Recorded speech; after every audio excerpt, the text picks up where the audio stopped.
welcome back. Jill brought up some really interesting points there on people out trying to buy houses and sell houses, and ultimately, you do have to be prepared because there's not a lot of houses out there. You do have to understand what your options are. You have to be able to find the house you want, whether you're moving every 3 years, 5 years, 7 years, or it's the first time you've ever bought a house. And, Ryan Leopold joins us here again.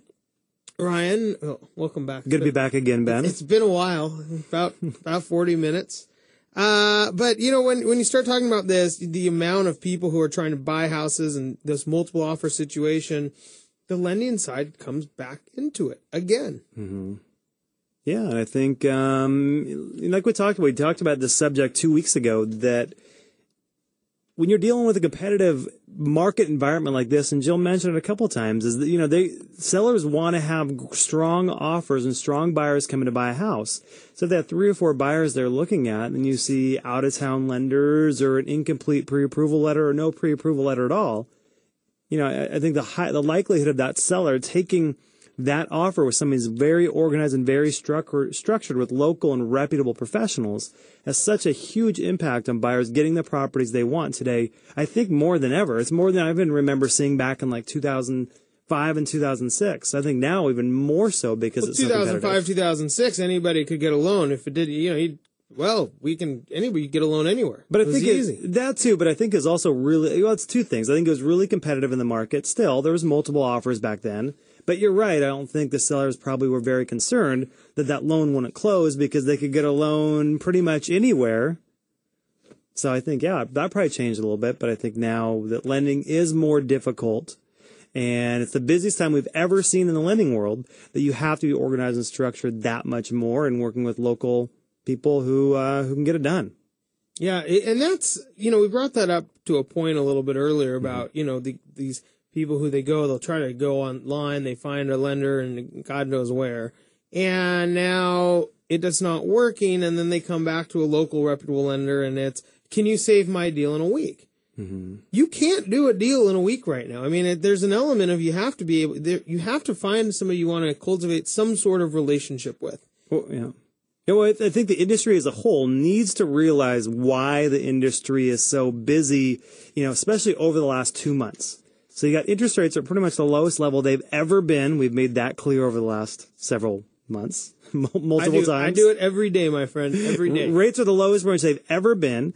You have refinance programs like the HARP refinance program that came into play, which was never really there before. FHA streamlines are now into effect, which has opened the door for tons more people to refi. Normal people are refinancing from 4.5% down to 3.5%. These are people who refied 6 to 8 months ago, so they're refinancing again, and now people are buying houses again. So the market just in general is saturated with new business, and the capacity is really challenging for a lot of lenders. Even though purchase stuff will always take priority, I think still, just if it was just purchase business, it's tougher to get things done in the toughest lending environment we've ever seen. So I think being organized and structured and working with local reputable lenders is key. And then being realistic on your close dates as you work with buyers and sellers to get to that point of having a smooth and uneventful transaction in this market.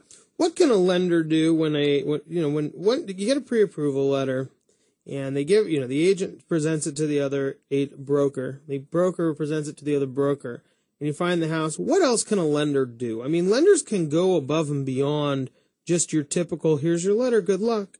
I think that and this is something that I do on every purchase transaction. Either that listing agent, before they accept that offer, is going to call me. Okay. Because if my pre-approval letter is with that offer, they're going to call and judge basically 2 main things. They're going to gauge the relationship I have with the buyer.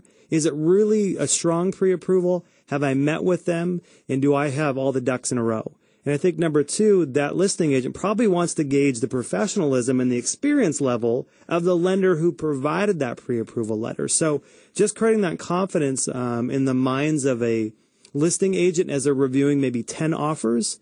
I think we've gotten multiple deals approved just by that conversation that I've had with that listing agent. And sometimes the offers have been less than what other people have been offering, just simply for the comfort level of knowing it's going to close. Well, we can hit on this too later when Jill comes back to join us, but there's that element of it has to close. I mean, if a seller's trying to sell and the deal doesn't close, they didn't sell the house. Yeah. And that seller is most likely for some simple, Ben oversight there. And in most cases, that seller is looking to buy another home as well.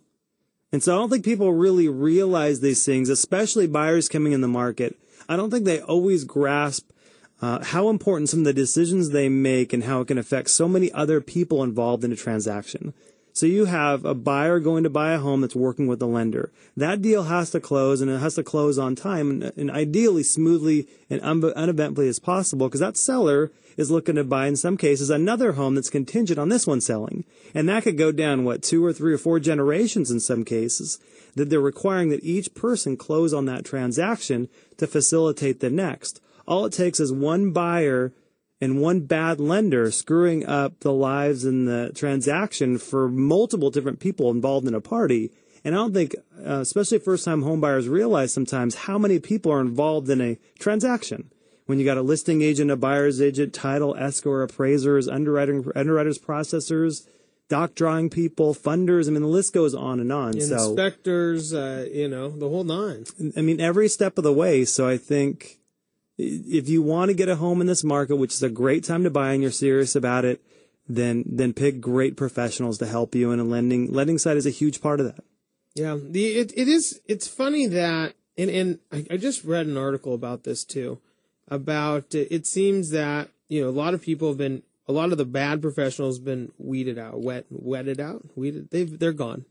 And, and so now, you find yourself in a position where most people you work with are professional. Yeah. Most people, I mean, if you've made it this far through the last 5 years, there's a good chance you know what you're doing. But you really have to understand, as you've talked about, a person and their personal situation. Because every situation, as it comes down to individual lending guidelines now, everybody is a little different. There's very few that are just the no problem, easy squeezy type of borrowers anymore. With that said, I think the lending requirements are as tight as they've ever been. And what I recommend that buyers do in today's market is there's a couple of things they can do to have the highest and best chance of having a smooth transaction. I think they can work with local, knowledgeable lenders.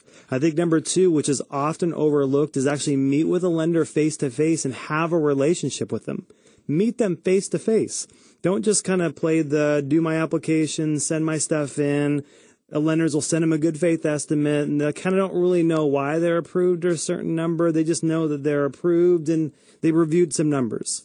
Okay. So I think now more than ever, they need to meet with a lender and get that relationship with them, and then talk through kind of their timeline, their strategy, answer all their questions, get them educated, really get them to be confident, strong buyers. So if they're really ready to make that decision and move forward, they're making a decision with confidence because they are aware of their options and they're working with their team, whether it's the buyer's agent they choose or the lender they choose. Work as a team to help you get from where you are to where you want to be. And I think now that's crucial more than ever. How important do you think that team concept is? I mean, working with a real estate agent or broker you like, or and maybe the way that they work with a certain lender and the way they work with a certain title or escrow group. I mean, because in our industry, which maybe a lot of consumers don't know, there are tight relationships. I mean, there are people who work together on a lot of different home purchases. And sometimes when somebody comes in and they have a different idea of how the transaction should go, I'm not saying that everybody needs to work with the same people on the same team, or you might like to have a brother who does something. But there is some very important congruencies that happen when you work with a team that has worked together many times. And a lot of real estate agents and lenders and title agents and escrow, they have cohesive teams that I think really can even duplicate or triple or 5 times the professionalism of an entire transaction, because they're all always on the same page because they work together consistently. I'm gonna give 2 kind of contradicting answers to that one question. Number 1, I think if you've, like you've always said, that the house and the real estate side is the carrot that the buyers are looking at. And the mortgage side and the lending side, for some people, is that necessary evil.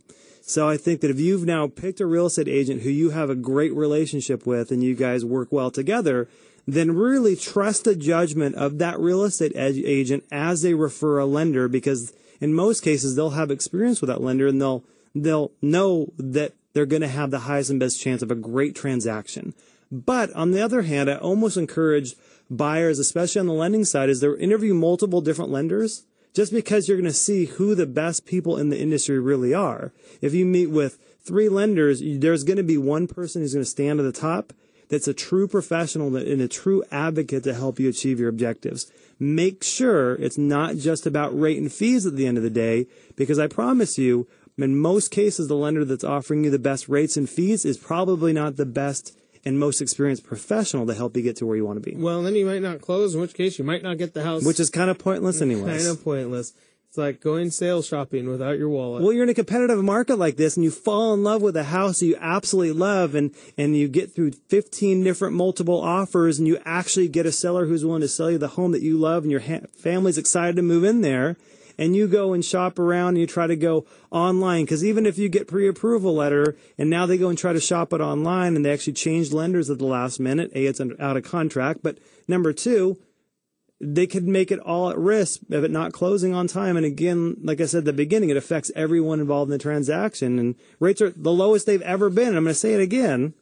What is the difference between 3.5 and 3.625 over time when it's the lowest they've ever been? Certainly. Well, Ryan, stick around. Let's continue this conversation after our break, including Jill Scholene's going to come back and join us. We'll be right back after this break. I'm Ben Brashen.